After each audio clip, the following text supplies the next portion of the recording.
everybody, and welcome to another brand new live episode of the John and Wendy Show here on a Friday afternoon, at least where we're at. So happy Friday afternoon, evening, or morning. However, well, I guess it wouldn't be morning because it's already in the afternoon, depending on where you are in the world. Happy Saturday morning, maybe, if you're watching us live right now on the Outlaw Nation Twitch channel. Thanks so much for joining us. I am the John portion of the title of the show, the Outlaw John Rocha, joined as always by the great Wendy Lee, repping her Turning Red merchandise. Love it.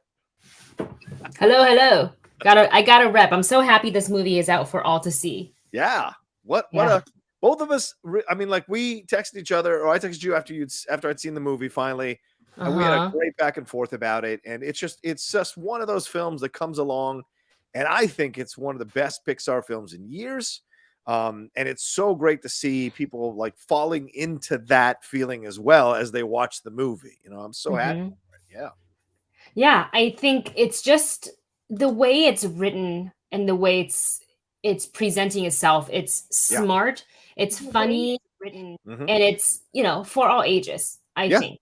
Absolutely. When I first watched, honestly, the very first time I saw the trailer, it was not the message of like, this is about a young girl going through puberty. Right. Really didn't hit me until somebody mentioned it. I was like, hold on, I'm going to rewatch this trailer. And I thought about it. And I was like, this is going to be a smart movie. And I hope people can really enjoy it. And, have the big fluffy red panda, which is like adorable. Absolutely. And we're going to talk about it more a little bit later on in the show for sure. Get into some of the reactions to Turning Red. And we got so much to talk about here. A couple of breaking news stories for Werewolf by Night, for Deadpool 3. We got some updates on the Disney Bob Chapek Don't Say Gay bill situation. That's been kind of blowing up. We got some Stray Kids stuff to talk about. We got our reviews and recommendations for later on in the show. So there's a lot that we got going on here for the John and Wendy Show. Don't forget, bits are always appreciated. Streamlabs are right there above our heads as well. Send those little bit of support in. Ask you questions, thoughts, and comments, and we'll bring it up on the show. And big shout out to Theral_Unfiction and the Zach Mendoza for joining us right off the bat here. Welcome. Yeah. All right, Wendy, where shall we go first? Lots of breaking news today, but let's go ahead and get into Deadpool 3 because we've all been wondering, when is it coming out? Who's the director? Is it going to continue to be a hard R like the other two movies are? So breaking via The Hollywood Reporter, Deadpool 3 is going to be directed by Shawn Levy. Is it Levy or is it Levi? I've said it both ways. I think it's Levy. Levy? Yeah. I had a friend in school, elementary school. Her last name is Levy, spelled the same way. That's how she pronounced it. So it's kind of how I pronounce it. But this is, amongst many things he's directed. Most recently, Free Guy, also starring Ryan Reynolds, and kind of have a very similar type of action and humor. Obviously, I feel like Deadpool turns that up a few notches because it's Deadpool.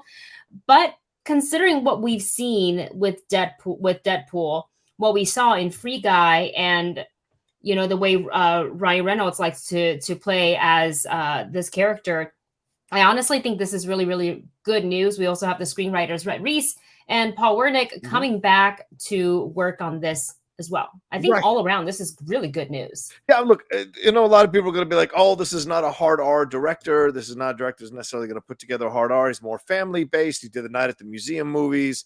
Yeah. And he just did Free Guy, as you said, which was a feel-good film. And then The Adam Project, which is getting a lot of good reviews from what I see from some people. So certainly in a family-oriented film. So this is maybe their way of finding that middle ground where Ryan Reynolds gets to pick the director he wants to work with. And now, having established a really strong relationship with him, like Tom Cruise and Christopher McQuarrie, right? They've developed a strong connection with each other, and they want to kind of work together again and again and again, run right after the other. The same thing here. And if you're going to not necessarily make it too hard of an R, then you bring in someone like Shawn Levy, who knows Ryan Reynolds' humor, who knows how to walk all the way up to that line, but still keep him on the family side of things or on the overall side. Now, some of you who are already Deadpool fans, you might be a bit upset about this decision or about this news because maybe you want a more harder-edged guy to come in or a harder-edged woman to come in and direct this film. But this is where, look, Ryan's getting older. Ryan's got kids. Ryan's a family man.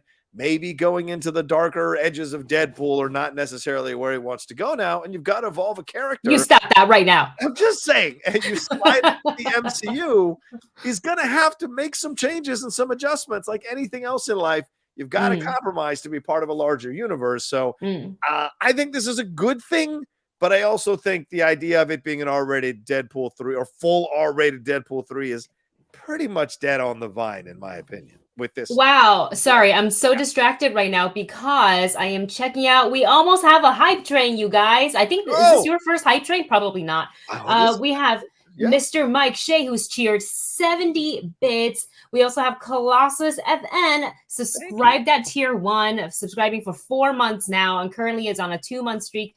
Thank you so much. And Mr. Mike Shea is also continuing the gift stuff that they got from Wiley of C. And who else? Mr. Mike Shea coming in hot, also gifting a tier 1 sub to Justin T 1977, and Colossus FN cheered 1,000 bits. Oh my gosh! So much, Colossus. You guys, thank you. Thank you so much. Yeah, this is awesome. Thank you, Colossus. Did I miss anything? I don't think so. I think you got them all. That's pretty incredible. Colossus FN, the floor is yours if you want to ask a question or anything with what you've donated. And Mike Shea donated the 70. So let's get to his one here where he said, hey, my pitch for Deadpool 3, he goes to visit Disneyland to celebrate joining the MCU, accidentally kills a Thanos player in costume. Kevin Feige fires him, and he has to work to get back into the MCU. That's not a bad idea. I like that. As a pitch. My goodness. Oh my goodness. Wouldn't that it's super meta? Yeah, it would be perfect for Deadpool. Absolutely. It would be the first time Feige's appeared, I think, if he's going to have a speaking part in any MCU movie. Maybe he's been an extra. I don't know for sure, but maybe he's been an extra or something like that. So that would be fascinating. So I like that idea. Well, again, Colossus FN, thank you so much. Thank you so much. So you guys, the community, we love you so much. There's a hair in my eye. BC Knight says that Shawn Levy could want to make a hard R movie. I really doubt it. Shawn hasn't. I mean, let's take a look at Shawn's credentials here as a director. Yes. Everything he's directed, there is nothing in here that's a hard R. Nothing. No, but doesn't mean he can't go there. Sure, it doesn't mean he can't, but he's getting older. So to me, as you're getting older, you're less, I feel like you're less of inclined. Listen, look at this. Big Fat Liar, Just Married, Cheaper by the Dozen, Pink Panther, Night at the Museum, Real Steel, Date Night, The Internship, This Is Where I Leave You, Free Guy, The Adam Project, and he has done 8 episodes of Stranger Things. So Stranger Things kind of does walk in some hard material, not hard R necessarily, but certainly hard material. So you're right, Wendy. It's not like he can't. And even the next thing he's got going on, Starman, which was announced, Starman is a softer version of E.T. So if that's possible. So, I mean, there is I don't know. There's just a way to look at this that I think is a little more like this is a smart move for them. This is their way of making sure that people are happy and satisfied with Deadpool. But I just don't see it being in hard R. Do you think they're going to go hard R? Do you think it? I just think they can't go backwards after the first 2 movies being hard R. That's when you're going to get the fans screaming and yelling and being like, "What is this? This is not Deadpool." And then we have the they made him Disney-fied, which I really hate. Like that saying, I hate that. I feel like Disney is always as a company and as a brand evolving. Yeah. And I don't think they're going to take something. I mean, I could be wrong here, right? So I'm spitballing, but my hope is that they will continue the trend of following the previous 2 movies, having it being hard R. And also, you have Rhett Reese and Paul Wernick coming back to write the script. So the script is going to essentially have the same essence as the previous film that they worked on. Yeah. So I think with Ryan involved, and if you're kind of what you were saying about how the 2 of them have established a really good working relationship, maybe Shawn Levy had such a fun time doing Free Guy. He was like, let's do it again, Ryan. Let's collaborate and work together. Let's just have a really fun time making the film. So what if you put extra graphic violence in there? Like, I don't think that takes away from the overall picture that Shawn Levy is picturing. That's just kind of my opinion. Yeah, I mean, Bob Iger at the time did say that Deadpool would remain R-rated, but Bob Iger is no longer in control. It's Bob Chapek, and we've already seen this week what minefields, that guy has walked into. So, and they've moved over the Netflix shows to Disney Plus, but they haven't moved over the 2 Deadpool movies to Disney Plus. So, even with the mature controls, they haven't moved them over. So I just have a feeling that we are moving towards a slightly, maybe just barely R-rated movie, but not the hard R that we're used to. Just throwing it out there. Throwing it out there. So, we'll see. We'll see. Oh, another cheer here from Thorl_unfiction, who said, "Thank you. Florence Pugh is cast in Dune 2 as Princess Irulan, Virginia Madsen's 1984 role." What do you think about that, Wendy? I know we kind of took it off the docket, but we can talk about it real quick since there's a cheer here. So yeah, absolutely. So I haven't gotten to the part of the book where because I haven't really advanced much on the books, just been kind of busy. Yeah. But Florence Pugh is fantastic. Yeah. I really do enjoy her in. Can you give me a second? Yeah, sure. I hear something really weird. Okay. Hold on. I just want to make sure everything's safe. All right. I'll keep talking. I will be. You tell them what you think of Florence. Yeah, we talked about it last week yesterday on the new show that I have now on the channel called The Hot Mic with me and Jeff Snyder. And we talked about the idea of Florence Pugh coming on. Now, I don't know the character. I haven't read the books in forever, so I'm not too familiar with the character. You say the Virginia Madsen role. Absolutely. I understand that from the David Lynch movie, but I'm interested to see what she's going to bring. Listen, it's going to be fascinating when you've got Zendaya and Florence Pugh and Timothée Chalamet. Are we developing a triangle? Are we developing something else that's going to go on here? I don't know. So I'm interested to see that. I love that she's going to be a part of it because Florence Pugh is incredible. And Florence Pugh is great in everything she does that we've seen. So having her be a part of this, I think is another, how can I say this? Another big bat to add to your lineup. And this lineup of actors already in Dune is a murderer's row of prestigious actors. Now you're adding Florence Pugh, who is everybody's bet to win an Oscar or multiple Oscars to this. And you add even more weight and, dare I say, gravitas to the Dune project by bringing her into this. So I'm excited for it. What about you? I very much enjoyed Dune Part 1. Very much so. And they had me scared for a second because, they released Part 1, but then at first, upon the release of that movie, they're like, we don't know about Part 2. I'm like, what do you mean you don't know about Part 2? I need Part 2. So this is obviously now it's been greenlit. They're working on it. They've not only cast Florence Pugh in this. Well, she's not cast. I think she's in talks. I don't know if they firmed up that deal yet. But what we do know is that the star of the upcoming Elvis movie, Austin Butler, has also been cast, and he is going to play the nephew of the Baron, I believe. Mm-hmm. So he's going to be a Harkonnen, or however you pronounce. Harkonnen, the Harkonnen. Yes. He's going to play Fade Routha. Fade Routha. That's the name of the character he's going to play. Yeah. So this is all. I feel like they're also like grabbing talent left and right. Yeah. They're collecting them like they're Pokemon. Like Florence Pugh over here, Austin Butler, you over here. So I am excited for it. Like I was saying before, I heard something really weird, and now I'm weirded out because. Are you okay? Where was that? I think so. Okay. We'll see. Security camera's not showing anything, so okay. Knock on wood. But Florence Pugh, everything she's done, I've absolutely enjoyed her performance in. Yeah.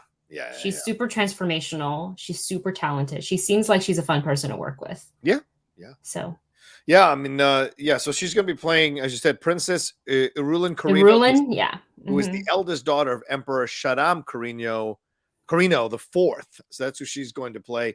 And with Austin Butler, as we said, it is Fade Routha, who is, as you mentioned here, Wendy, he is the younger nephew and the heir of the Baron Vladimir Harkonnen, and is depicted to be as similarly cruel, treacherous, and cunning as his uncle. So a new, younger villain coming in to Dune. So balancing out what I imagine will be Florence Pugh as a hero in this kind of balancing out. So two good young actors to throw into this mix here. And add even more prestige to this sequel for sure. I'm excited. Yeah, I can't wait already. They haven't even started filming.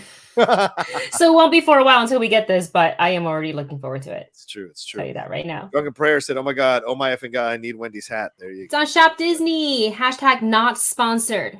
I bought this hat with my own money, and this shirt with the oversized pocket with my own money. I feel like Wendy's saying something strong here.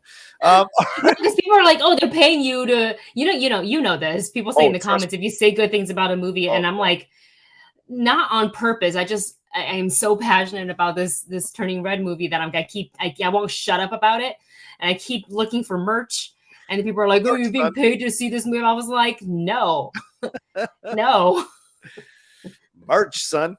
No one's paying me to do anything. I'm paying them to wear this. I gave them my money. This wasn't a cheap hat. Oh, strong statement from Wendy Lee, ladies. I'm sorry. She wanted it's that Friday hat. And I feel a little spicy on a Friday. I get it. I love it. It's great for the show. Fridays are good. That's why this show is so much fun on Fridays. It's perfect. All right, let's move on. What do we got next here, Wendy? What's our next news story here? Other breaking news, yep. Bob Chapek. Okay, so kind of a preface, and I think you and Jeff talked about it on the show a little bit. Yeah. Yesterday, right? I didn't catch. Yeah. Do you want to kind of recap what you guys' thoughts were on it, and I can piggyback off of that? Yeah. We talked about it a little bit on the Geek Buddies as well, and with the Hot Mic, which is the new show that we dropped here for those of you who might be tuning in. Hot Mic. Me and Jeff Snyder. There are controversial topics that we like to talk about that we don't get to talk about on other shows. So we just created a show so that we can talk about controversial topics and regular topics as well. So we called it the Hot Mic because that's what they usually call it when you flip it on and you say things you're not supposed to say. So we like that. And so we're excited to do it. The same people that designed the graphics for our show, the John and Wendy Show, designed the graphics for that. And we talked a little bit about the Disney thing, as I said, also with the Geek Buddies, because Michael Vogel is gay. And so we wanted to talk to him about it. He's a big Disney guy. And so for those of you who may not know too much about what's happening here, there was a bill in Florida that got passed by the legislature called the Don't Say Gay bill. It essentially tells teachers to not have any conversations about sexual orientation or sexual identity with anybody, any child up until 3rd grade, I think it is. So they're not allowed. So if a child has a question, they are not allowed to address the question. Now, folks on the right have pushed it saying this is correct because I don't want them indoctrinating my child into the gay lifestyle, which is, of course, oh my God, are you kidding me right now with that statement? These are the arguments. It's such a short-sighted approach to this situation, but of course, where does it come from? It comes from fear. People are so afraid of all these changes that they react in anger because they just want to go back to the quote-unquote good old days that never existed and have this situation where they feel comfortable. But the thing is, the world is changing, and I think people are afraid because they can't catch up to it, and so they lash out in anger, and a bill like this is promoted. Well, Disney was giving money to both sides of the political spectrum, both members of the legislature on the Democratic side and the Republican side, for land deals, for these other things, and they have to. I mean, they're a big employer there in Florida. They have all the parks there, or a lot of the parks there, and so what we found out, it was revealed that they had been giving money to politicians who had voted for this Don't Say Gay bill, which has passed the Senate, the Florida Senate, by the way, and now is sitting on Governor Ron DeSantis's desk for him to sign. And Chapek came out and said, when he got called out for this, and there was a huge backlash for it amongst many of the LGBTQ members of the community, because there's so many people that work in those parks that are LGBTQ plus. There are gay days at Disney. They make an effort to, court the LGBTQ plus community to come be a part of Disney, come be a part of the parks. Well, when he got called out by this, there was a cascading, cascading waves of news items that came out, including letters from Pixar and animators who were saying that Disney has made a concerted effort to cut gay content from their stories when they write these characters, and including a lot of people speculated Frozen 2 was cut, and the reason why it's so weird and kind of not incongruent in some of the story stuff is because they cut a lot of the possible gay stuff that they thought was going to be in the movie. We've seen numerous examples of them just kind of doing the bare minimum to show someone being gay without really getting into it. You know, even the Fastos kiss, which is the most any Disney-owned property's ever done to show homosexuality in a mainstream content film, was done really quickly and was done with not too much dwelling on it and one kiss, right? And we saw it in what was the film? Oh, we saw an Onward where Lena Waithe voiced that one character, and she only said one offhand remark as she was getting in the car and blah blah blah. So Chapek came out and started saying no, and then then more people came out revealing evidence that Disney has made a concerted effort not to have too overtly gay characters or to have gay storylines be too overtly seen on their mainstream stuff. They have smaller stuff where you've got gay characters, you've got gay storylines, but on their mainstream content, they haven't done that. And so now today, and so Bob Chapek came out and apologized, gave $5 million to an HRC charity, but the next day the HRC charity turned the donation down, saying that Bob Chapek and Disney needed to make more efforts here, more aggressive efforts to stop bills like this from happening. And Chapek then released an email today to all employees. It's your basic bullshit corporate doublespeak, in my opinion. He apologized to the LGBTQ employees and said, quote, "It is clear that this is not just an issue about a bill in Florida, but instead yet another challenge to basic human rights." How was that not clear from the beginning? You're an old man. You fucking know it was a challenge to basic human rights. You're playing ignorant to play ignorant when you knew better, and you're trying the old school tactics here of trying to defend yourself. Oh, I should have seen this. I didn't know, which is a lie. You fucking knew. You needed me to be a stronger ally in the fight for equal rights, and I let you down. I am sorry. He said the biggest impact we can have is in creating a more inclusive world through the inspiring content we produce, welcoming culture we create here, and diverse community organizations we support, including those representing the LGBTQ plus community. Chapek claims that he felt being Disney going behind the scenes was the better effort to make here instead of being more overt and making a more vocal stance against this bill. So that's the background, basically. And now Disney is ceasing all contributions to political candidates on either side of the aisle in Florida for the time being. So what's your reaction to all of this? What's your reaction to his apology today? Do you believe it? And what's your reaction to them saying they're going to stop donating to any politicians in Florida, no matter what party they are? So I was a bit shocked when I first found out about that, kind of basically in the summary that you just laid out. I was like, okay, I want to see how this was going to play out. And I believe the very first statement, not this one that was released today, but the very, very first one I was like, I don't know about this, because again, you and I have many, many friends that are in the LGBTQ plus community who do work for Disney, whether it's the company or at the theme parks. Yeah, you and I both know so many people that are a part of that. So this I already knew wasn't going to sit well. The bill itself, I think, is horrendous. I am surprised that a bill like this is even going as far as it is in Florida.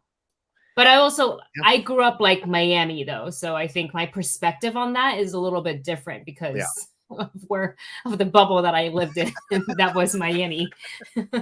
So with all that said, the second statement is much better. I would like to believe Chapek, but there's a lot of things that he has done that I don't necessarily agree with. Theme park stuff, Genie Plus, and some of the other stuff don't really agree with. I would like to believe that he will stand behind his apology and have that really mean something to the consumers of Disney products and Disney shows and movies who are in the LGBTQ plus community, as well as the cast members, the employees, and stand by them and really, really mean it by when we say we're going to pause the donations or stop the donations, we're really going to stop. I don't want to find out a year down the line like they never stopped. Yeah. That's what I would like to see happen. So this, any statement coming from any corporation can be seen as like double talk. That's just so it's not just the words. To me, it's the action behind it. So I think the apology and the recognition of like, yes, I screwed up. The messaging wasn't, it's not what we want to stand for. Yeah. So we hear you. That's the important part too, is we hear you because people are addressing this. Yeah. So next thing is the action. Words are great. Apologies on paper are so great. Actions are even greater. Yeah. Yeah. So that's what I like to see, moving forward with that. And that's all we can really hope for. Yeah. Because what else is there? We just wait and see. Yeah. Wait and see. And, you try to continue to support the LGBTQ community however you can. Yeah. And there was a letter sent to Bob Chapek back on February 28th. So for him to claim like, oh, I didn't know it was about human rights, I had no idea. I mean, it's just, oh, come on. It's a bit of cover, right? I mean, look, dude, Wendy, I'm sorry, let me see, dude. Wendy, you and I. No, it's fine. Like this guy is a CEO of Disney. And so you can't claim ignorance. You can't claim stupidity or somehow you didn't know. You can't possibly claim that believably. You just can't. There are so many LGBTQ plus employees in the Disney corporate structure. And I'm sure he knew. And like you said, there have been some questionable decisions by him. This guy might very well be a MAGA guy or Republican guy or Trump guy. And so he's been put in charge here and he's been slowly making these decisions. I mean, all the Pixar movies coming out on Disney Plus. I mean, these are decisions that he's been making when they could be making money in theaters. Why is that? Why are you putting the Asian-led oriented film about a young girl getting her period? Why are you putting that in only on Disney Plus and not in theaters? Why are you not doing a date and date?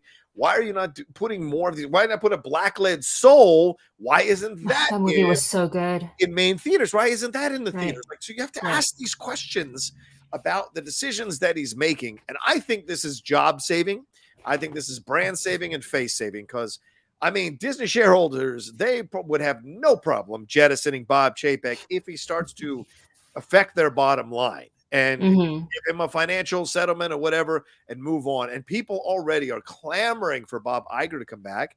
Because remember, that poor man's never going to be able to retire. He will never retire. He just wants to retire. How many years has he been? 23, I think it was. Oh my gosh! I read his book. I listened because it was on Audible. Yeah, very insightful. It's a cool, like a lot of cool behind the scenes stuff. Intelligent man who who operates at a high level mentally and in this world, and Bob Iger, it doesn't mean he hasn't made mistakes. He has, but in 2016, Bob Iger threatened, I think it was Georgia, when they were trying to push a bill like this to pull all their productions out of Georgia. And that changed everybody's mind in the Senate. And that bill never passed. Chapek could have done this. Disney could have done this. And they decided instead to work behind the scenes, which is crap.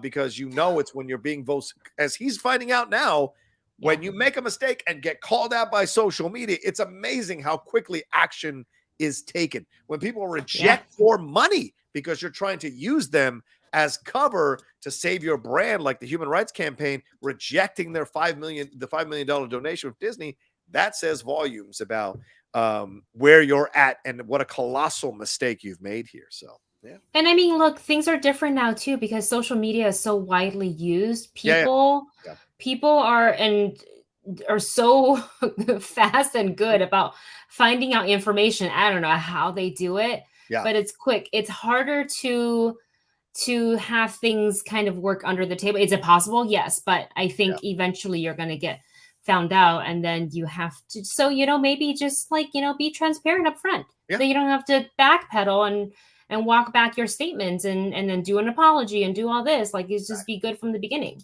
Exactly. That's the way to go. I do want to give some while we were talking. Travis Earl donated. Yeah, there are a couple of bits, I think. Okay. Travis Earl donated 100 bits. Thank you, Travis. And he said, ridiculous and dangerous bill. He tried to cheer 100 there. He said that's his point of view on that. And was a little bit surprised about the Frozen 2 saying, wow, really? Yeah, that's been kind of a not that secret of a secret, shall we say, that this storyline with Elsa was going to go into that. possibility and opened that door. So it's not something that wasn't much of a surprise. But yeah, who's and he also says bring back Iger. So yeah, not the only one. Iger's not going to be able to retire at all. Does anyone else have a cheer? I think that's it, actually. Okay. I think that's it. Thank you guys for the cheers and the subs. Yeah. All right, Wendy, where are we off to next year as we hit the half-hour mark on the show? Yes, it's actually, we're moving pretty good. More Disney news. This is pretty exciting. So we have the composer for the Batman and many other things, Michael Giacchino, is to direct Marvel's next series, and that is going to be Werewolf by Night. It's actually not a series. I think it's just a special. Yeah. Not just a special, but a special rather than a series. But I don't believe I've ever, and please correct me if I'm wrong, but I don't remember ever hearing of a composer switching gears into directing. Yeah, that's the thing that I've. This is an interesting switch up. Yeah, I mean, he's such his score for the Batman. Wait! Oh my gosh! What's up? Colossus FN just cheered. I don't know how many that is. 2, 3, 4, 5, 6, 7, 8, 9, 10, 3,000 and some. Wow! Bits? Wow! Colossus FN. Thank you so much. Says I something like that. My math is real bad, guys. It says, I love the show. John and Wendy, keep up the great work. Thank you very much. That's a lot. Yeah. Thank you so much, Colossus. You're the best. My goodness. Sorry, I was so shocked when I was seeing them pop up. I was like, oh my God. No, please. Emotes in the chat to cheer, please. You're more knowledgeable. There's some outlaw emotes up there. High rolling. That's right, Travis Early's high rolling. Why don't you put it up there? Look at this. Bang! Somebody count how many cheers that is. Thank you so much. That's so many. Colossus FN. That's very kind of you. Very, very kind of you. Thoroughly says Colossus faint. So yeah, you talk about Michael Giacchino. He's directing Werewolf by Night. People have been waiting for Werewolf by Night here. Connected to Blade, connected to Moon Knight, connected to so many of the surface level. If we start going into opening the door to Daredevil and Spider-Man and Punisher and all this, Werewolf by Night has existed on that kind of street level version of Marvel. So having Giacchino come in, I think is so interesting. I don't know how many composers have jumped to directors ever in the history of cinema.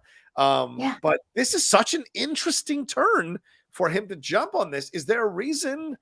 I'm gonna look up his. So for IMDb, or according to the Wrap, he has previously directed the 2018 short film Monster Challenge, and he also directed an episode of the animated series Star Trek Short Treks. But this special is going to be his feature debut. Right. So he's not completely. I feel like as a composer, he loves this world.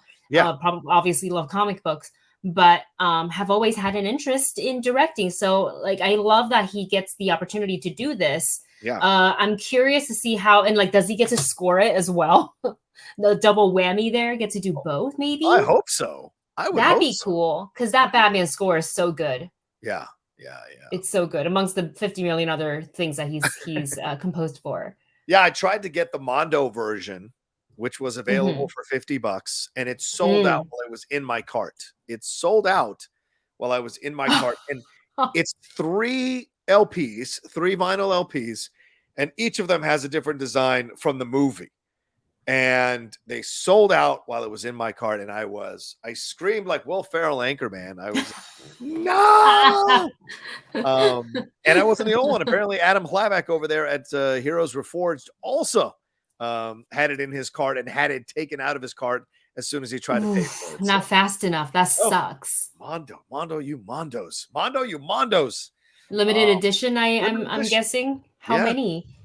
I don't know. I don't know how many there were, but I hope they do some more pressings, because I was super upset because I was going to get that and the Rogue One. I was going to finally break down and buy the $75 Rogue One, which, I was like, okay, I'll do it. And then I couldn't do it. So it's a shame. I wanted that.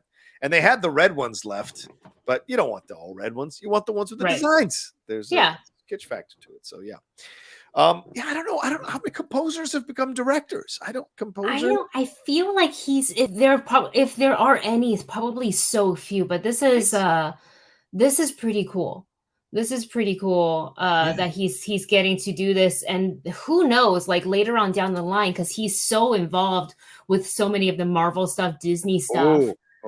He's already in the family. What's to say that he couldn't direct like a Pixar film, maybe a Disney Plus? Like who knows? After depending on how this goes. That's a good point. Yeah. Wow. Nick Cave, but he was a singer-songwriter. Okay. And then he did a documentary in 2005, and then he wrote The Proposition documentary, The Work of Jonathan Glazer in 2005, and then wrote a screenplay for The Proposition, that Western in 2005.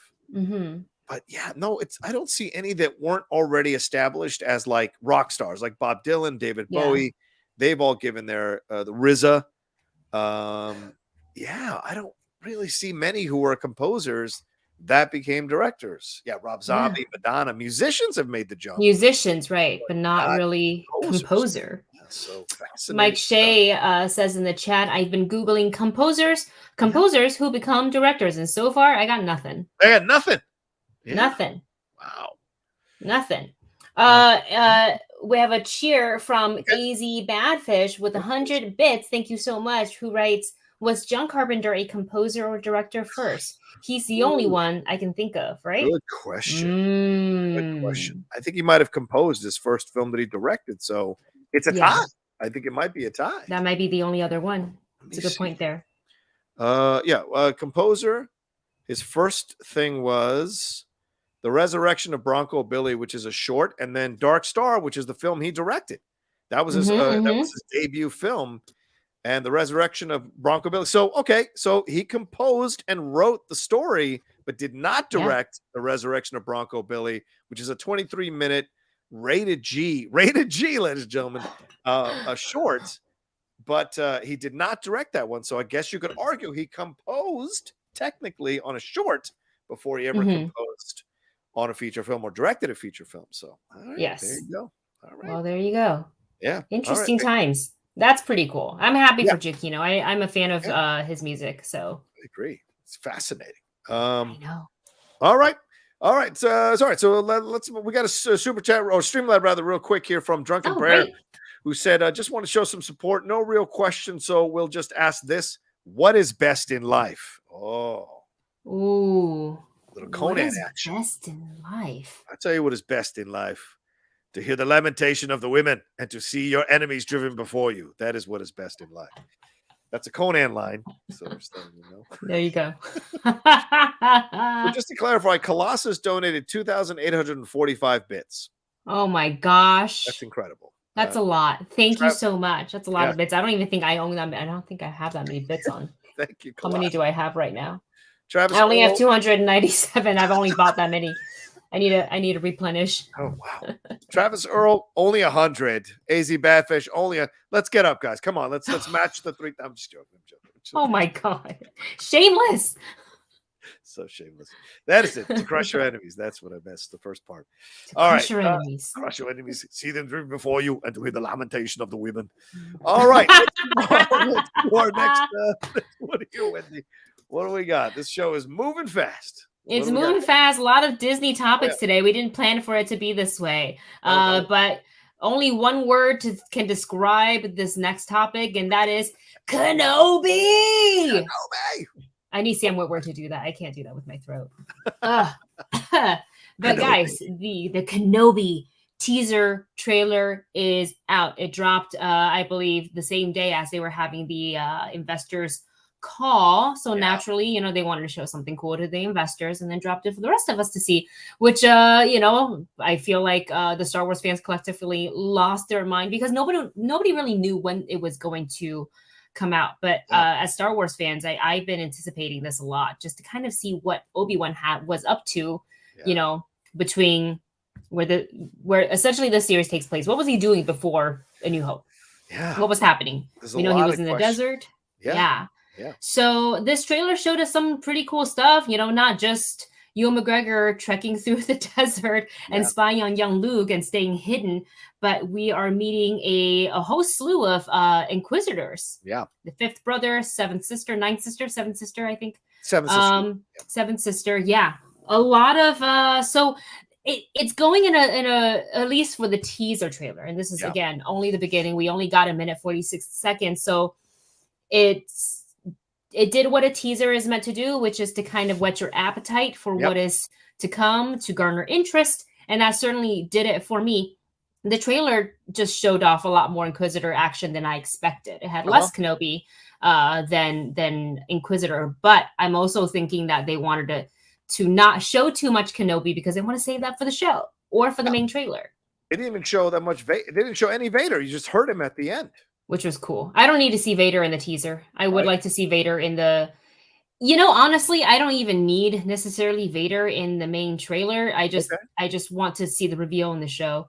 And can the reveal be as good as the reveal in Rogue One? No, because that was we didn't know if he was coming or not. We didn't know if what form he was going to take if he showed up in Rogue One. And when he showed up in Rogue One, I mean, I remember that screening, Wendy. I lost my damn mind when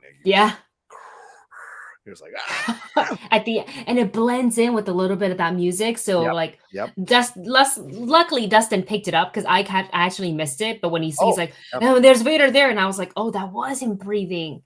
Wow, that's cool. See, that helps when you have two people doing a trailer reaction. I didn't catch the Vader breathing until I saw it a second time. So sometimes that's hard. People are like, you missed it. I was like, that's because we don't pre-watch stuff. Yeah, some people pre-watch stuff. I've been noticing some people who pre-watch, they happen to pick out every single thing that happens, and I'm like, I don't know if I believe you. I'm not trying either that or they're just that good. I'm just saying. Yeah, that's fair.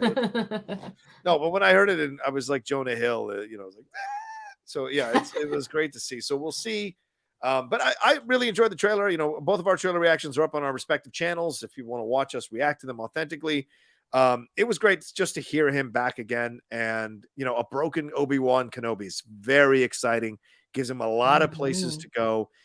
He's a character that is so beloved by so many people, and love the Alec Guinness version and the Sir Alec Guinness and the Ewan McGregor version. So he's a fan favorite. So getting to see him go through this journey, we're going to be invested to see what he's going to discover, and then bringing in the Inquisitors, which we've never seen live action before. I know some people were complaining about the look of the Grand Inquisitor with the head and everything. Let's all get over it and hope that it's a damn good show. That's what matters. The look and stuff, I don't know, just seemed odd to me. But they've been doing that since Ahsoka Tano and then Cad Bane and now this. So aren't we just happy that they're live action? Isn't that enough? No, I think we can be happy but still criticize it. Okay. Right. I think one, it's never an easy task taking an animated character into live action because we are dealing with gravity when it comes to practical effects and prosthetic and makeup. There's only so much you can do. I will say, I believe whatever species the Grand Inquisitors are, are in the films. I do feel that the makeup and the prosthetics do look better there. Yeah. Fair. I do feel that it is a little bulbous looking.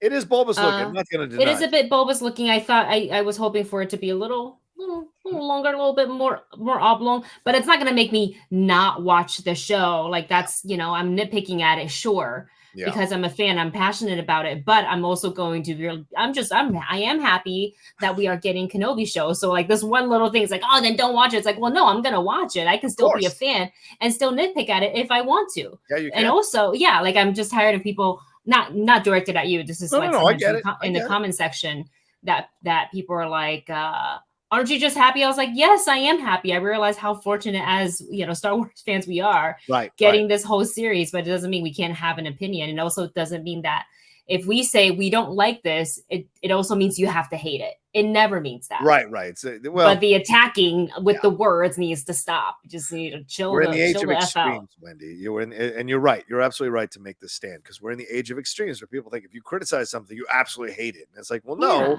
Do you criticize your parents? Do you criticize your family members? Do you hate them? And so it's like, it's that kind of, you criticize your friends. You don't hate them. So it's just a standard thing. And I think people just want to one side or the other. They're so conditioned for the tribal, instead of being like, well, no, analysis is what we're doing here. This is what I liked. This is what I didn't like. And there's nothing wrong with that. So look, if you hate on something, then it's the, well, they don't watch it. You can call yourself a fan, you're fake. And if you love everything, you're a shill. Lucasfilm's paying you. It's never. There's very few people that are in between. And I appreciate those comments that are like, oh, I get what you're saying. I disagree, but I get it. Yeah. And those usually are the comments that I only interact with because, like, I'm not going to spend my energy on, like, typing words back to somebody who's out here wanting to, like, attack me and wish I was, like, unalived because my opinion differed from theirs, because that happens. Yeah, absolutely. True. And that's a no-no. You don't want to do that to people. That's a fair point. All right. Let's see here. What else have we got? Oh, let's talk about the thing on your head, Wendy. Turning Red. Yes. Turning Red. It is out today on Disney Plus. I am very, very happy that it's finally out so people can just sit down with some popcorn, enjoy it, and just get some big belly laughs because this movie is funny. I am also sad that it's not going to theaters. We kind of touched on this briefly. It was made for theaters because if you watch the credits all the way through, it says formatted or whatever for IMAX and Dolby and all that stuff. So you knew that the intent had been to have it go to theaters, and unfortunately, it is only Disney Plus. Is it more easily accessible for everybody, especially those with children? Absolutely. You don't have to wrangle them up, pack the car, pack your go bags or whatever that parents have to take with them because they have to be prepared for every scenario when you're taking your kids out. Go to a cramped theater and make sure they're staying. You know what I'm saying? It's easier. Yeah. So I do understand that, but I feel like this movie from a female director in the midst of all this, like, stop Asian hate, you know, like not to, you know, bring it down, but let's just keep it real for a second here. Keep it real. Yeah.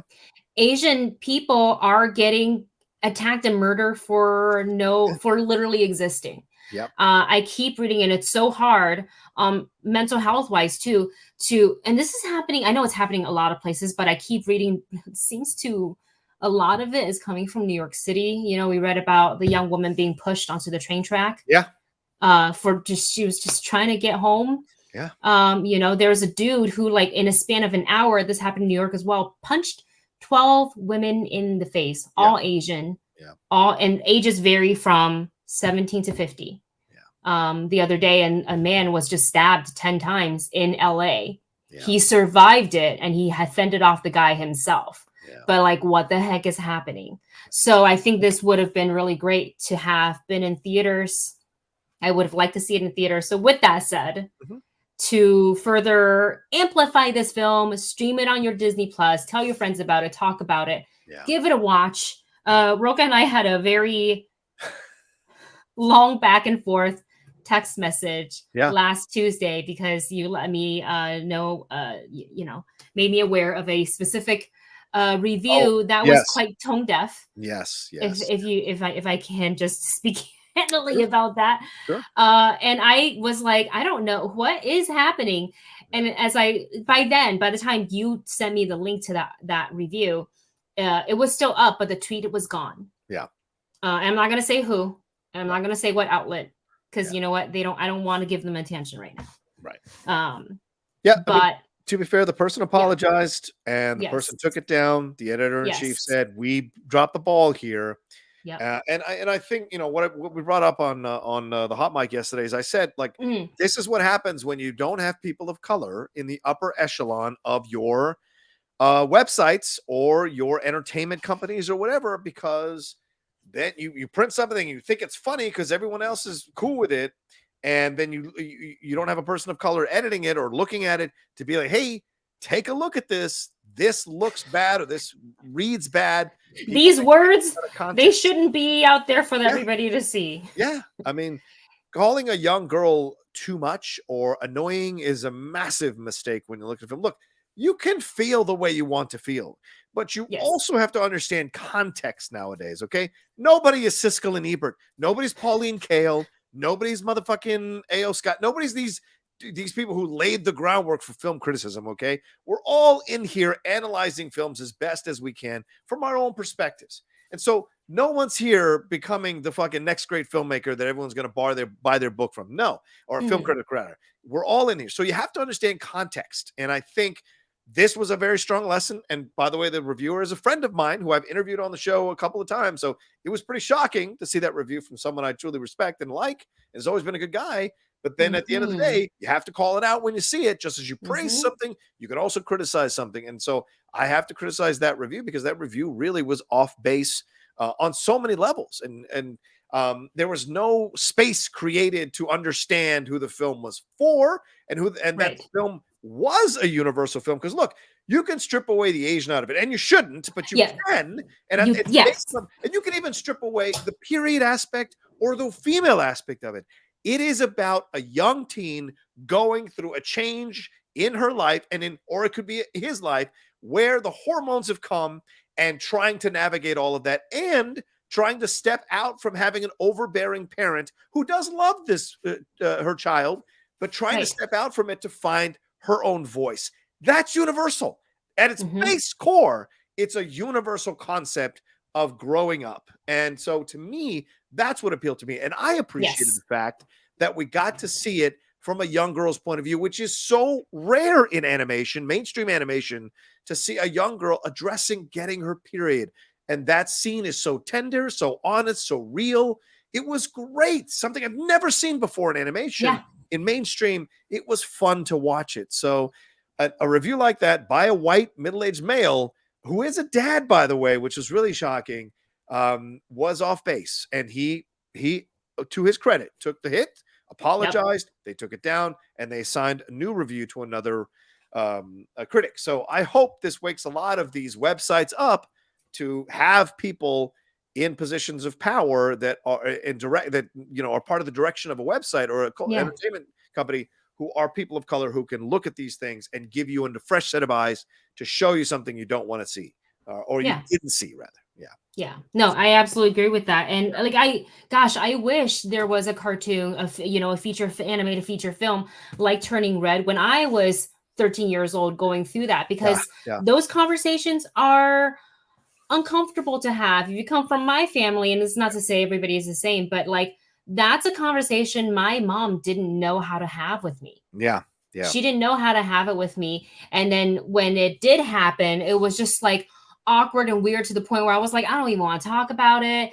It just made everything weird. And then like, why is, and now we're in 2022, why is going through puberty an embarrassing thing? Because literally everybody goes through it. Dustin said it best in our review. He goes, this movie is relatable because it's either you've gone through it, you're gonna go through it, or you are going through it right now.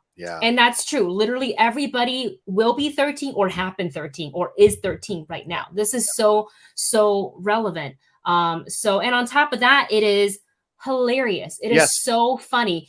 The friendship that Mei Ling has with her group of friends is so fantastic. And this isn't just, the main underlying thing is like, teen girl going through puberty, the changes in her life, overbearing mother, but there's other messaging too of like, friendship and how that lasts as everybody's, going through this change, and how the older family members can accept that change. And you see generational things too, where the older mom came in and the women of the family and how they react to things. Like, it's just so cool to see. And that's why I thought it is Pixar. It is, a family film, but it is for all ages. And I think it's so important. And I love the freaking boy band. Yeah. Oh my God. Four Town? The boy band. Four Town.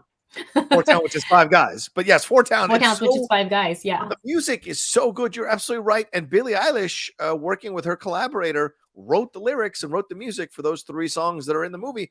And I would put those three songs up against any current boy band and their music, and even some of the boy band bands for the past. There was some good music in this damn movie. I was shocked at that. It was so fun. And it's just them screaming at the concert, crying. And it brought me back to the days of like going to like an NSYNC concert or a Backstreet Boys concert, because I was like, dude, that was literally me screaming and almost crying. Yeah. I bought all the merch. I had the NSYNC shirts. Like, that brought me right back. So the fact that it was placed in the 2000s with her little Tamagotchi and everything, I was like, where was this movie when it's so great to just sit back and watch and be like, yeah, that was me. So thank you, Domishi, for making this movie. And it's also a great love letter to the city of Toronto. Mm-hmm. Right. By the way, did you see there's I think it's an ad that I keep getting on YouTube, because that's how the algorithm is working. Yeah. And it says like travel or play or see Toronto. And they're using Turning Red as like the ad.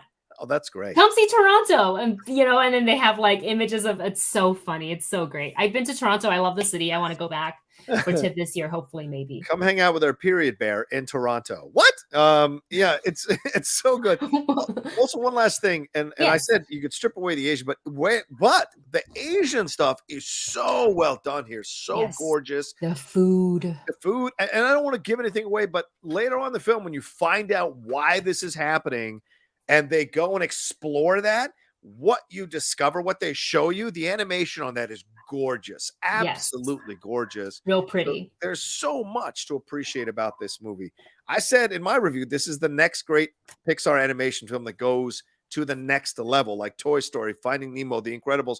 It belongs in that conversation of the great Pixar movies, not the damn good or really good, the great Pixar movies. So really, really good. Surprisingly, I was like, because I expected me to enjoy it. Me too. I was like, oh, this is gonna be like Onward. This will be fun. And and I was like, wait, I love this. Pixar also sent over something really cool for Turning Red. They turned, red envelopes are a huge thing when it comes to Lunar New Year, Chinese New Year, things like that. We give it to, we get them from elders to kind of like a good luck year. I am at the age where I'm supposed to be giving them out now because I'm married, but I am not in Taiwan, so I'm not not giving to any of my young nephews. But if I visit Taiwan this year, I think I'm gonna have to bring some. I'm not gonna use these because they're so beautiful. And this art is actually it's designed by the artist who worked on the film. Wow. So these are individual red envelopes. Yeah, really cool. Those are awesome. That they sent over. So I feel like I might frame these because the paper cutouts. Oh yeah. That's really cool. Look at Fort Town there. Oh my God. That's so good. Look at my leave. Never met nobody like you. Sorry. That ending. Never mind. Okay, I'm not going to say No, don't spoil. Oh, God. Anyway, all right. So good. Okay. Yeah, and MK Somber's right. Yeah, Ludwig Göransson did the score for this. So heavy hitters. Heavy hitters involved in this show, in this film. Right? So. Amblin Soul. No spoilers. sorry, Amblin. No, she's like, I haven't watched it yet. I know. All right. Where shall we go next here, Wendy? As we're running out of time here, we're in the hour mark. We've hit the hour mark here. Let's. Well, I know where we're going. I keep forgetting. That's right. We're going here. Let's do it.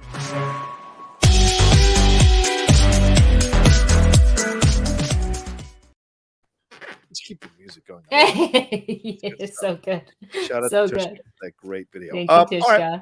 We're into what's trending. Wendy, what's up first?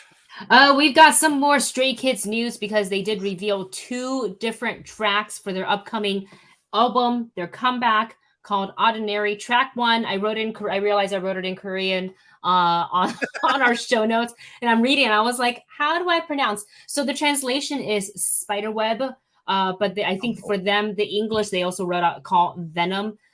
So they did a quick, you probably heard it. It's like a quick 40-second reveal of the beat, and it's just got this cool kind of like, you know how when you pull a string really tight on a guitar and you go like when you flick it, it kind of sounds like that at the beginning, and that kind of made me think of this track. I think in Korean it's pronounced gumijo.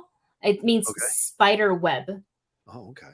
And then you have them sitting also inside an octagon, which is interesting because there's 8 members of the Stray Kids. They're sitting inside an octagon, which is also the shape of a spider web. So Stray Kids love like double meanings, with words that can double up as this. Like they're really, really smart in their lyric and the way they produce their own music. And then the second track, more of a ballady, more like a little sad, a lot of acting I saw in track 2 called Lonely Street. Yeah, I don't know what that's going to be about yet, but Stray Kids, every comeback coming in, stronger more creative than ever. I am so proud to be a stay. I love them. I can't wait to. Hopefully they'll get to do a world tour, with maybe the virus becoming more and more under control as everybody continues to get boosted and vaxxed. And I will try for one of those tickets. I'm not going to bet on me getting a ticket because I've come up empty-handed for both Twice and BTS. But I will try for Stray Kids. I will at least try. Oh, wait. What? Zach Mendoza says Stray Kids tour was announced? What? Uh-oh. Oh, God. Uh-oh. Oh, God. You're seeing it live reaction right now. Oh, my gosh. Stray Kids tour was announced. Zach, if you're wrong, you're going to get so much shit from Wendy 5 Lee. days ago. 5 days ago? The tour, 2022 World Tour, is called Manic. Yeah. They're in LA July 9th. They're in LA. Wait, is this Comic-Con? No. It cannot be. Please don't let it overlap. Are we doing Comic-Con this year? Is Comic-Con happening this year finally? I think so. Okay. Comic-Con is... Okay, we missed it. 21st. It's July 21st through 24th. Yeah. Okay. Oh, get my fingers ready to get those Street Kid tickets. Woo! It's happening. There she is. There she is. It's happening. I love it. Oh, there she is. Yeah, I love it. LA included, July 9th. All right, she's got to get to these tickets. All right, let's keep going through the show then so you can start trying to get those tickets. The next thing is trending is gas prices. OMG. What does that mean, Wendy? God. With unfortunately the invasion of Ukraine continues, which is so freaking heartbreaking. I cannot. It just makes me so losing all faith. Yeah. all faith on humanity. Like when I turn on the news, anything, it's just like Ukraine. I'm like, is it over yet? Yeah. Can Putin go back to his bedroom and just take a nap and let's just all pretend this was a horrible nightmare? Yeah, I think if these sanctions keep going, he's going to wish he could go back and have it be. It's not too late to stop, man. Yeah. You just turn around and said a whoopsie. I mean, it's bigger than a whoopsie, but it's way bigger than a whoopsie. But this is when you can hit the button that says it was at this moment he knew he fucked up. Just play that sound and just stop. Yeah. Just take your people out of Ukraine. You leave them alone so they can start rebuilding. Yeah. Anyways, yes, US, the UK, sanctioning, putting bans on Russian goods. But this, unfortunately has an outward ripple effect. Yeah. Yeah. Which, means pricing for us on top of being in the middle of a pandemic. So the supply chain issue probably has not recovered. All right. Yeah. So on top of that, gas, where we're seeing as a result of it, prices are increasing. I filled up the other day. It was at $5, pretty cheap for what it is. Yeah. $5.19 a gallon. But yesterday I had to drive to LA for a doctor's appointment and I was seeing $6.30, $6.35. Crazy. And it's going to continue to go up. So just you guys, as how we continue to survive in this economy, plan your trips accordingly. Yeah. Bless your hearts if you guys have Priuses and electric cars. There you go, Rocha. Also, San Diego, it's only $4.50 down here. Are you joking? Yeah. So, I mean, we're lucky. We're very lucky. And especially because I go to Costco, which is even more a little bit cheaper. So I'm very lucky. Daryl says, buy the horse now. Yeah, I guess buy a horse now. Yeah. Start taking public transportation, which I don't love because I think the LA public transportation system is BS. That's terrible. Yeah.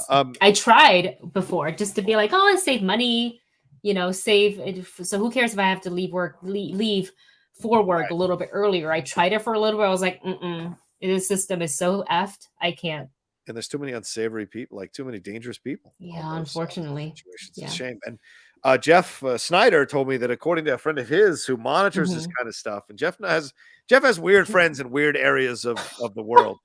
And he said, because that's Snyder, for God's sakes, he said that his friend estimates that the gas in the big cities will go up to $10 a gallon by summer before it starts to come down again. And by the end of the year, it'll be fine at this point. So we shall see. Gosh. We shall see. Yeah. Should I go to the gas station with those gas tanks that I have? Those red ones? Not yet. And fill up?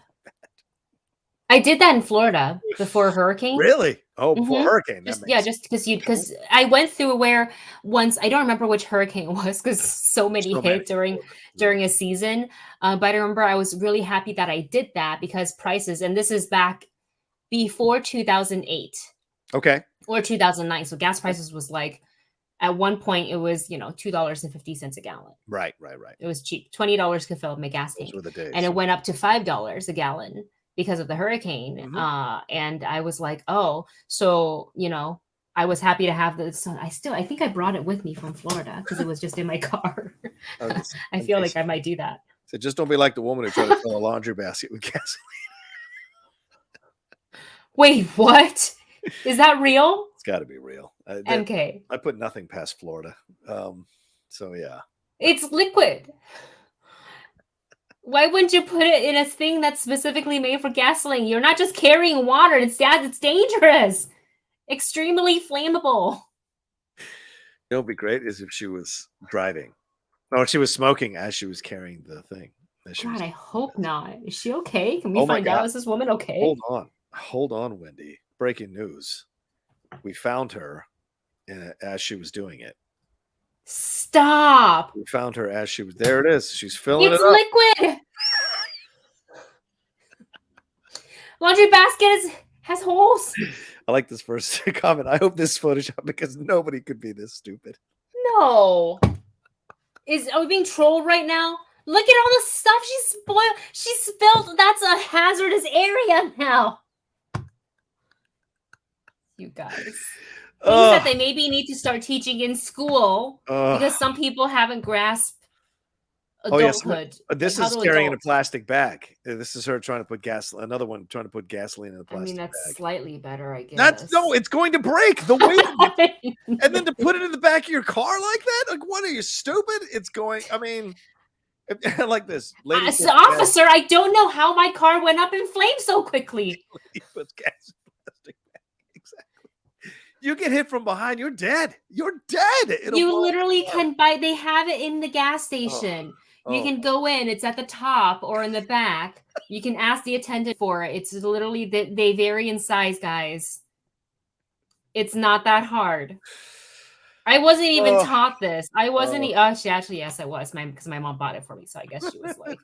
But she didn't tell me what it's for. She was like, "Here, you want to put this in your car." Good That's stuff. what she told me. I love the Friday show. I love the Friday show. Oh my god! What the? This? Somebody clip this, please. I like this. It's Michael Bay film? Is Michael Bay filming there? Explosion. Is she single? I would venture that she isn't. And her husband is sitting back in the house, sitting on that recliner, going, "You know what? Get the gas, honey. Just get the gas." Oh my god.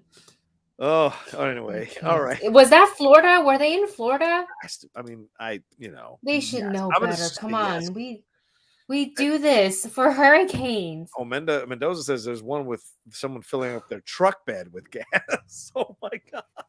Why are these people driving? Why are they driving? Can you imagine seeing it coming out of the sides? You're just like, oh my god. Anyway, I cannot. All right, let's roll through this. We gotta get to the end of the show here. Love is Blind reunion. When did you watch it? I didn't finish. Did you watch it? I watched it. Oh my! Tell me your thoughts. Give me your thoughts. It is so. Shake apologized. I heard.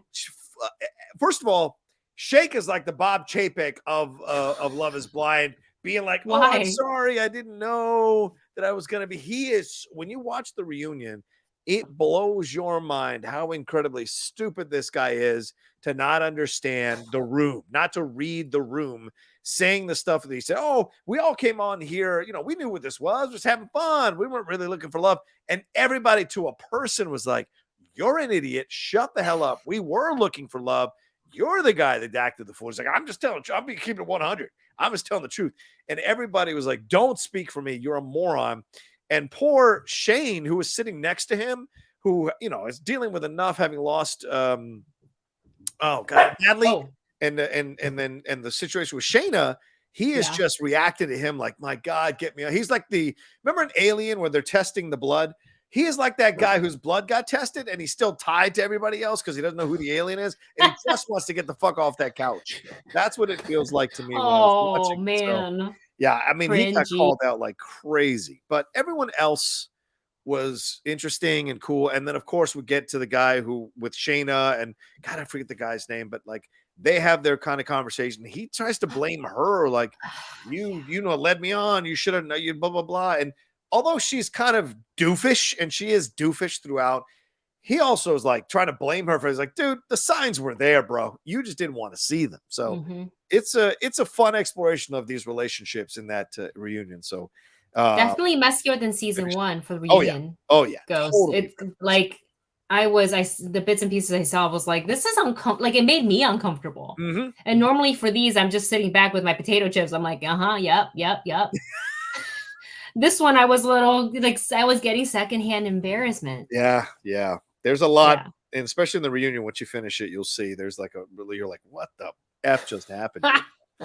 So shout out to Shake for apologizing, though. I didn't read his apology because he said he put numerous videos where he's like, I'm not apologizing for anything. I know what I said. I know what the truth is. And now, of course, he doubled down. Yeah. He apologized. Let's see. According to BuzzFeed from 2 days ago, issued a formal apology. Let me see where it is. Yeah. Let's see if I can try to find it. He said that caption. Never should have been on national television. Yeah, it's not on national television. And he is ready to take accountability for his actions and be better. You knew you were going to be on Love is Blind. It's not like your season 1. They lied to you, like what they do on Too Hot to Handle. Like, they pretend it's some other show and then have a gotcha moment. No, you're in the pods. Yeah. You know this is Love is Blind. Yeah. National TV. You're on Netflix, my friend. Yeah, that's not national TV. Primetime, that's national TV, you dumbass. Netflix is a completely different situation. Also, I think this is him doing some face saving, because I bet every woman has seen that and was like, yeah, I'm not being with this guy anymore. Nope. And he's apparently starting a controversial podcast called Love is Blurry. That's what he's apparently. And what's the premise of this? I don't know. His terrible love does life, he know? I would imagine. Nobody wants to swipe right on me anymore. Yeah. He said it won't be politically correct, but it'll show radical honesty. Oh, this term radical honesty is such a joke. Such a phenomenal joke. So, and he's already started an Instagram account for it. It's got 5,000 followers already for that podcast. Maybe they just want to see the train wreck. Yeah. Remember, he's a vet, so like, neutered himself. Like, I think he neutered himself, man. No. Put it out there. He spaded himself. Oh boy. Yeah, a lot of people are like, dude, stick to your day job. Other people are like, how to try and stay relevant 101. It's true. Yep. It's true. Love is blurry. My God. Anyway, anyways, I will not be tuning into that podcast. No, neither will I. Let's wrap up here with our reviews and recommendations. Wendy, what do you got? Coming soon, we've got Pachinko. That is going to be hitting Apple TV Plus on March 23rd. What's kind of cool is because I think review embargo is lifted, and I was reading that they didn't opt for like an English dubbed version of it at all. So it is going to be in the languages it's spoken throughout the movie. Or is it a series? It's a series. So there's going to be Korean, Japanese, and English because it jumps generations. Wow. And what's cool is that they color coded. So I think like yellow is Korean and blue is Japanese. In English, I'm assuming there's no caption for that. Yeah. So that's going to be exciting. I'm looking forward to that. I kind of want to read the book first, and I don't know if I have enough time because there's 50 million other things that I'm trying to divide my time to. And then next up is coming to Disney Plus, the Moon Knight series. Looking forward to that. Do you have a recommendation of, I'm going to write it down this time, of like a comic book that I should get for Moon Knight? Moon Knight? Yeah. I mean, there's so anybody in the chat. Yeah, there's so many to read. I mean, you've got, let's see here. I'll run through them real quick. Let me, because there's a few of them that you want to get ones that are more current. Because if you go too deep in the back, you might be a little tough. The Bottom, which is a fantastic Moon Knight volume 5, number 1 through 6, that really kind of explores a little bit more of his stuff. From the Dead is another awesome one that you can get with Warren Ellis and Declan Shalvey. Those are because that one was on my list. Okay. Yeah. Welcome to New Egypt is another one that you can explore if you want to have fun. I would say The Avengers by Jason Aaron, which is the volume 7 The Age of Khonshu. Just to have a little bit of a background on Khonshu, that's a good one. and then the Ultimate Spider-Man Volume 18 Ultimate Knights, because that has Doctor Strange, Spider-Man, Moon Knight, Iron Fist, Daredevil. So could be some stuff that we might be seeing here as we look. Yeah. Yeah. So those are some of the ones that are, and I have like 4 or 5 of them that I could throw out there, but you got to be deeper into the thing to kind of get where you're going with this Moon Knight stuff. But yeah, nice. There's a lot to explore here with him.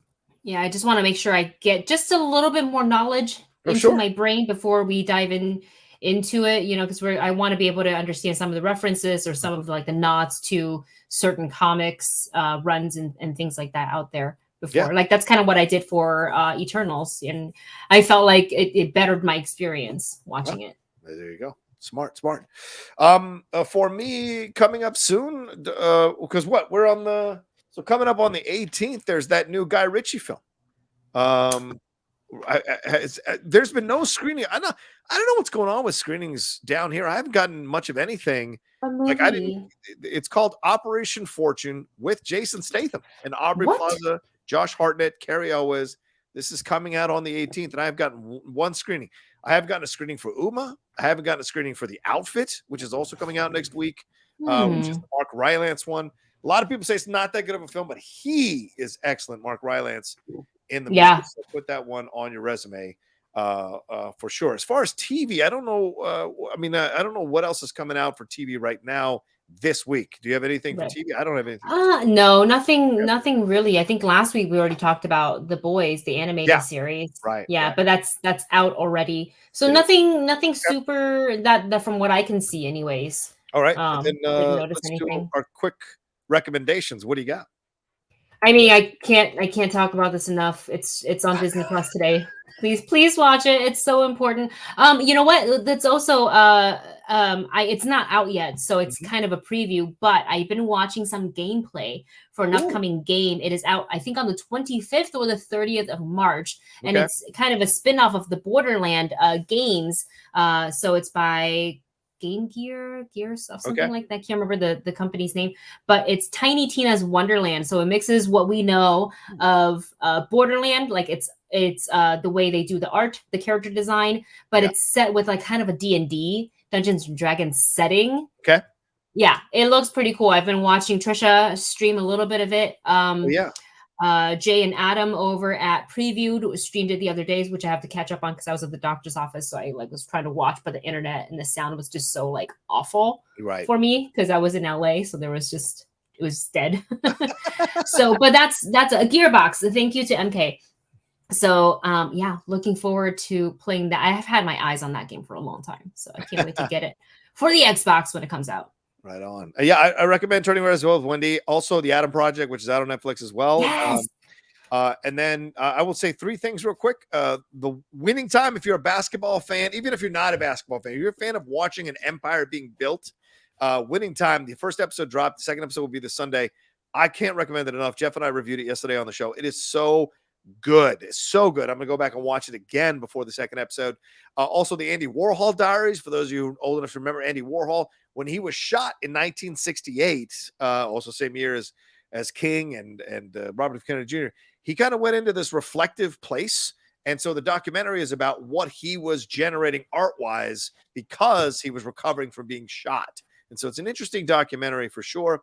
And that one with Renee Zellweger, The Thing About Pam, that is just started. That dropped on NBC based on the real story of the 2011 murder of Betsy Faria, which saw her husband Russ convicted and then released when an elaborate scheme by a woman named Pam Hupp was exposed. And it's based on a Dateline NBC episode. So really cool that they've got Renee Zellweger. And she put on weight to kind of look like this woman. So I'm looking forward to taking a look at this one, but I recommend it because a lot of people have been talking about how good it is. I haven't seen the Kate McKinnon Joe and Carol one, but I don't know. I feel like for the and stuff, in my opinion, but we'll see. Yeah, I feel like the Tiger King wave came and went, and now I'm just like, now we're left with these shows and TV movies we have to watch. But, I haven't even finished watching Tiger King season 2 or part 2. I didn't even start because I was like, I started it and I was just not invested. Yeah.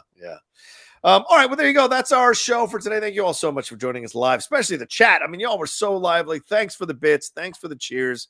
Thanks for the Streamlabs. You guys are so awesome. We love you madly. Another great show. Wendy, another great show. Please let people know everything you got going on and where they can find you.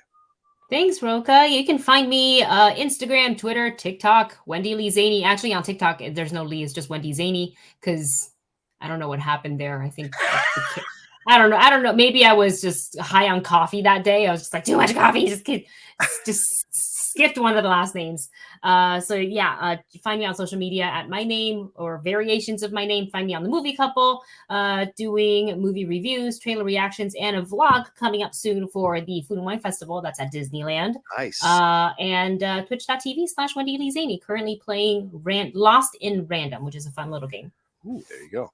You can follow me at The Rocha Says on Twitter and Instagram, as you see there, and on TikTok. Wendy has kind of inspired me to start putting stuff up on TikTok. She has been walking into TikTok and is killing it already. So I always follow her lead because she's so smart about this kind of stuff. So look for that. Follow me there, and also here, if you're watching it later on YouTube, Twitch, Outlaw Nation on Twitch, all one word. Come and follow and subscribe to us so you can hang out with us live Fridays at 3 p.m. PT. If you're watching on YouTube, please remember to subscribe to the channel down below. Hit that subscribe button, hit that bell button so you see when we're dropping all the new content. Hit a like on this video, leave a comment, share it on your social media so people know we got all this stuff going on. And don't forget about my other shows, the Geek Buddies, the Top 10 and the Cinephiles, all out there as podcasts, and the new show, the Hot Mic with me and Hot Mic. Breaking it down, getting into some controversy. We talked the Ryan Coogler issue. We talked about all that on the show. We broke down some other stuff, the Warner Brothers movies release dates, all the stuff we talked about on the show. Go and watch it now. All right, Wendy, it's a great one. I'll talk to you guys. We will talk to you all next time, next Friday. Have a great weekend for another brand new episode of the John and Wendy Show. Peace. Turn it back, go see it. Yeah.